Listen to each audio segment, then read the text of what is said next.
Hello guys, and welcome back to MSX Tutorials, and in today's video I'm going to be showing you guys where to use the DEMONITE key. So you will need to have the Forgotten Kingdom unlocked, and you will also need the portal to be here. So basically once you are here, you want to make your way over to the Ruined Cave, which will be by the quest giver Captain Rowan.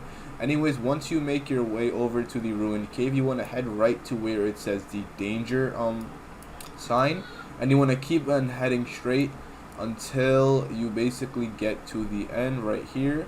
From here you want to take a right. From here you will go over to this NPC Amber, and you want to take a right to where this basalt vein is. You want to basically be able to break it, so you will need a strong enough pickaxe. Anyways, once you do break the ore, you just want to go ahead and jump down. From here you want to just take a right, and then you want to look for that door over there. That is where the key will be used. So you just want to make your way over, and then from here you guys can go ahead and use the DEMONITE key. So yeah, that should be it for the video. Thank you guys for watching. Make sure to give the video a thumbs up, subscribe to the channel, and have a great day.